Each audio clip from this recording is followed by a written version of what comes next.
Unified 911, anong matutulong namin sa'yo? Anya ti maitulog mi ken kapo. Anong may tatabang ko sa Unsay imo? akong ikatabang nimo? Ngini makadabang namisel ka no. Sa anumang wika o dialekto, may tulong na darating sa iyo.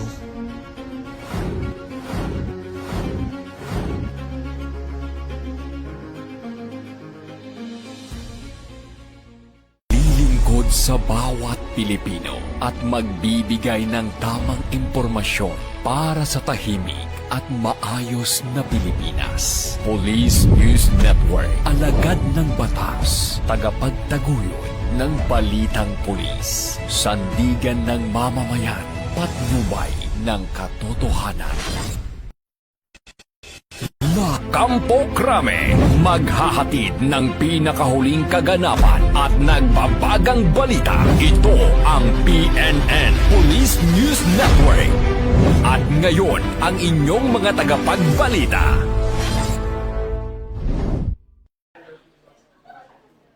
Magandang araw, bagong Pilipinas. Ako ang inyong alagad ng batas, tagataguyod ng Balitang Pulis, Patrolwoman Sari Bernales. Maghahatid sa inyo ng tamang balita, kwento ng pulis at serbisyo para sa mamamayan. At ito ang Police News Online, ang pangunahing balita ng Police News Network.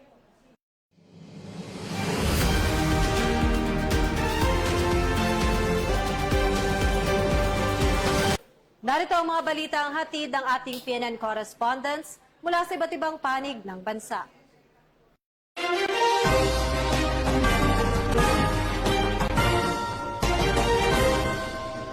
Matagumpay na naisagawa ang bloodletting activity ng mga tauhan ng Camiguin Police Provincial Office, kaagapay ang Provincial Health Department ng Camiguin.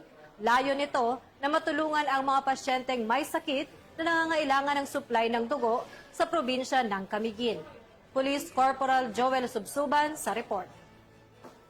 Nakiisa ang Camiguin Police Provincial Office sa pangunguna ni Police Colonel Mauro P. Guray, Provincial Director sa isinagawang One Drop Humanity bloodletting activity na isinagawa sa Provincial Capitol, Labi, sa Mambahaw, Camiguin nitong Agosto 24, 2026. Isinagawa ang bloodletting activity sa pakikipagtulungan ng pamahalaang panlalawigan ng Camiguin at Provincial Health Department of Camiguin bilang suporta sa pagpapanatili ng sapat na supply ng dugo para sa mga pasyenteng nangangailangan nito.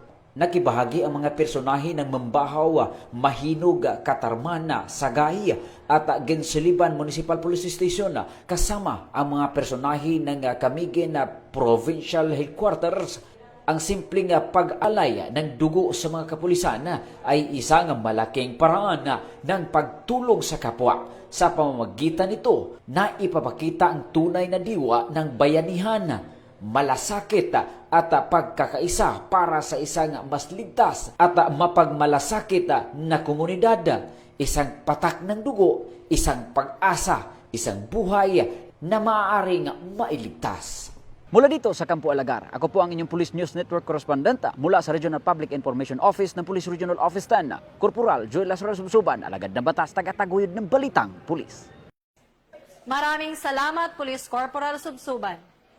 Senior Workshop on International Rules for Police Operations, tinalakay sa Campo Crame ng Philippine National Police at International Committee on the Red Cross.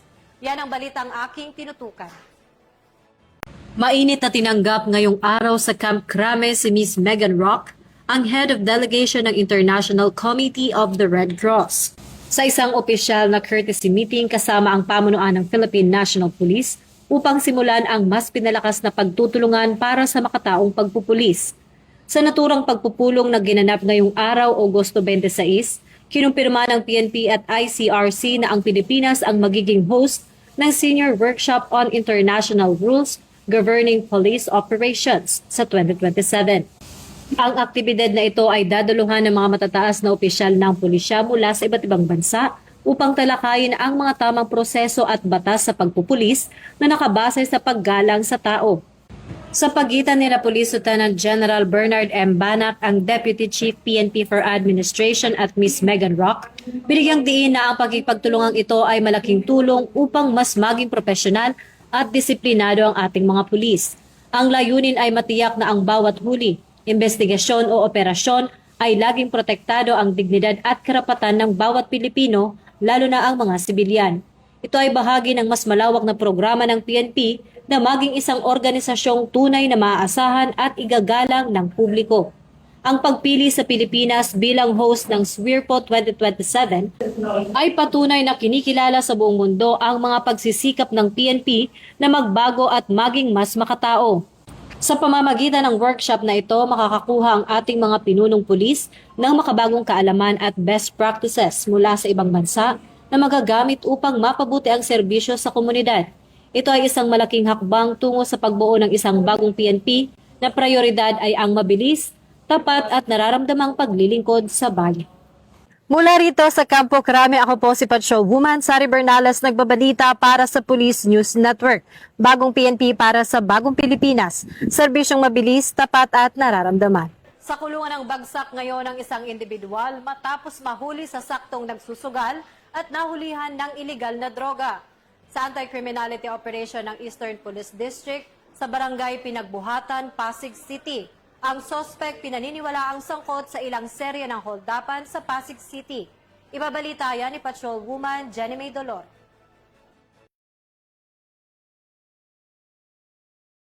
Arestado ang isang sospek na kinilalang si alias Chan Chan, 21 anyos at residente ng Barangay Napindan, Taguig City.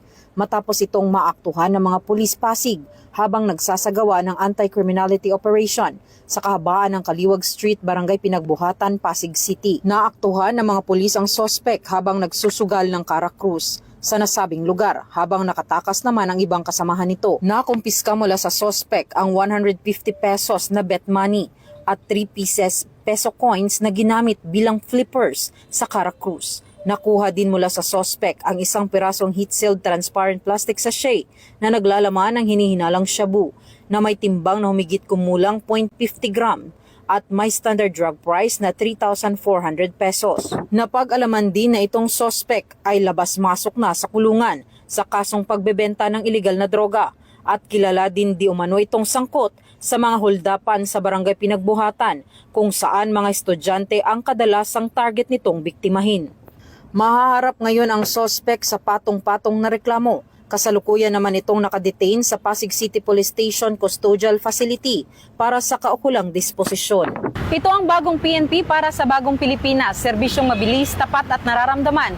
Mula dito sa Eastern Police District, ako po inyong Police News Network Correspondent, Patrolwoman Jenny Midolor Mabayaw, alagad ng batas, tagataguyod ng Balitang Pulis. Mahigit 1 milyong halaga ng shabu ang nasabat sa bypass operation ng mga otoridad sa Tigbawan, Iloilo. Magbabalita dyan si Patrolwoman Glyda Lastrologo. Arestado ang isang drug suspect sa sinagawang bypass operation sa Barangay Buyuan, Tigbawan, Iloilo. Nito lamang ika-21 ng Agosto taong kasalukuyan. Kinilala ang suspect sa alias na Jojo, 48 taong gulang. Walang trabaho, residente ng San Joaquin, Iloilo at pansamantalang naninirahan sa Tigbawan. Narecover mula sa suspect ang 4 na transparent plastic sachet na naglalaman ng hinihinalang shabu na may tinatayang timbang na 150 gramo na may standard drug price na 1,020,000 pesos, by bust money at iba pang non-drug related items. Pinangunahan ng operasyon ng Provincial Drug Enforcement Unit ng Iloilo Police Provincial Office, katuwang ang PIDEA 6, Tigbawan Municipal Police Station at Provincial Intelligence Unit. Pinuri naman ni Pro 6 Regional Director, Police Brigadier General Randolph T. Tuanyo ang mga operatiba at katuwang na ahensya sa matagumpay na operasyon. Ayon sa kanya, bunga ito ng tuloy-tuloy na intelligence gathering, maayos na koordinasyon at determinasyon ng kapulisan na maputol ang operasyon at distribusyon ng iligal na droga sa mga komunidad. Dagdag pa niya, patuloy na magsasagawa ang Pro 6 ng intelligence-driven operations laban sa iligal na droga at iba pang kriminalidad habang hinihikayat ang publiko na makipagtulungan at magbigay ng impormasyon sa mga otoridad. Ang operasyon ay bahagi ng patuloy na kampanya ng Pro 6 laban sa iligal na droga, alinsunod sa responsive, trusted at transformative policing for a safer Western Visayas at sa bisyon ng PNP na bagong PNP para sa bagong Pilipinas. Serbisyong mabilis, tapat at nararamdaman. Mula dito sa Police Regional Office 6, ako ang iyong Police News Network Correspondent, Patrolwoman Glidel Astrologo, alagad ng batas, tagataguyod ng Balitang Pulis. Kung tama ang ginagawa ninyo, nasa likod ninyo ako at susuportahan ko kayo. Pero kung korupsyon ang pinili nyo, pasensyahan tayo. Yan ang naging pahayag ni Police Brigadier General Christopher Abrahano, ang officer in charge ng NCRPO, sa isinagawang flag raising and awarding ceremony sa Camp Bagong Diwa, Taguig City. Kasabay nito, ginawaran din ng parangal ang mga pulis na nagpakita ng katangi-tanging serbisyo publiko. Nakatutok dyan si Police Chief Master Sergeant Mauricio Ruiz. Malinaw ang naging mensahe ni Police Brigadier General Christopher N. Abrahano, Officer in Charge ng National Capital Region Police Office, sa kanyang unang flag raising and awarding ceremony. Kilalanin at suportahan ang mga pulis na mahusay magtrabaho ngunit papanagutin ng sinumang lalabag sa batas at mga patakaran. Karagdagan pa, ayon kay Police Brigadier General Abrahano, dapat alam ng bawat pulis ang kanyang kakayahan at responsibilidad habang nauunawaan din ang mga hamon at problemang kinaharap ng komunidad. Dagdag pa nito, ang pulis ay dapat makatulong sa paglutas ng problema at hindi maging dahilan upang madagdagan pa ito. Binigyan diin ni Police Brigadier General Abrahano ang reward and accountability ang mga personnel na nagpapakita ng katapatan, sipag at husay na serbisyo at nararapat bigyan ng pagkilala habang ang mga lalabag sa batas ay kailangang managot sa ilalim ng tamang proseso. Kasabay nito, patuloy niyang isinusulong ang pamantayan ng isang marunong, maagap, magalang at maayos na pulis, mga katangiang dapat makita at maramdaman ng mamamayan sa bawat miyembro ng NCRPO sa pakikitungo at paglilingkod sa publiko. Yan ang sinabi ko kahapon ng ating assumption.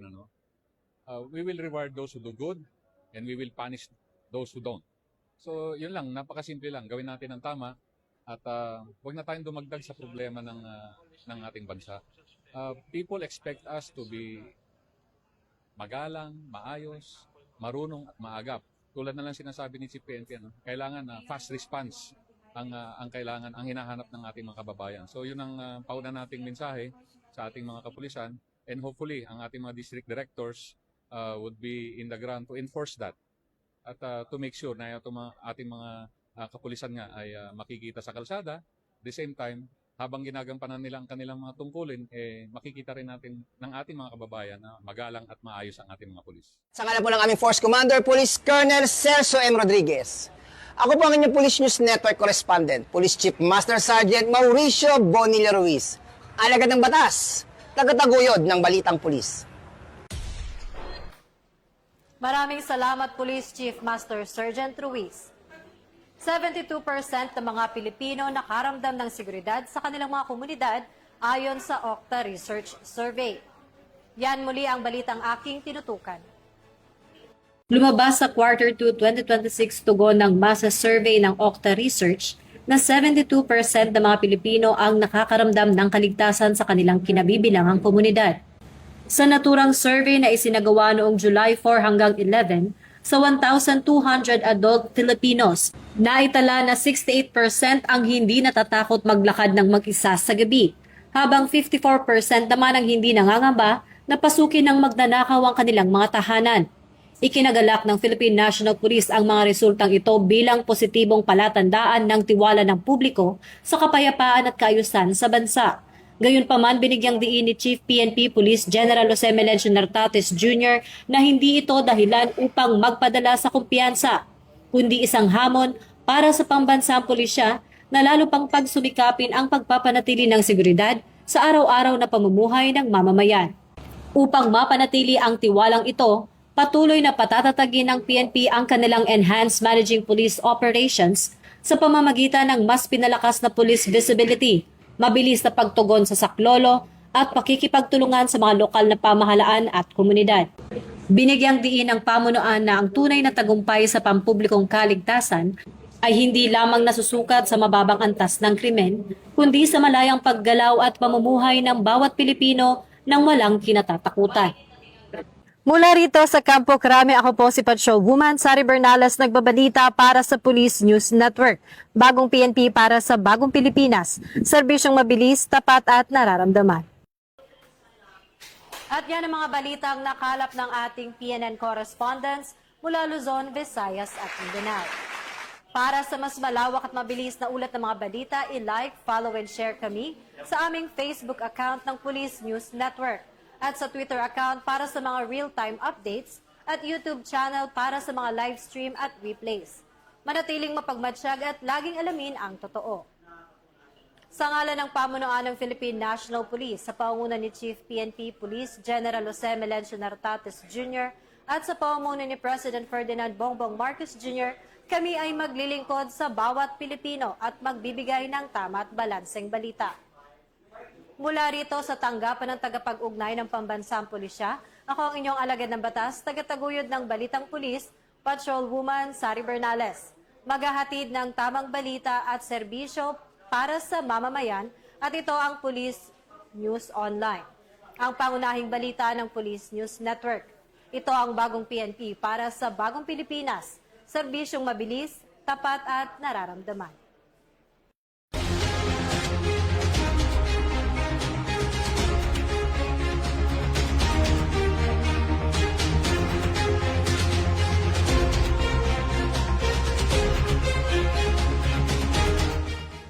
Police News Network, alagad ng batas, tagapagtaguyod ng balitang pulis.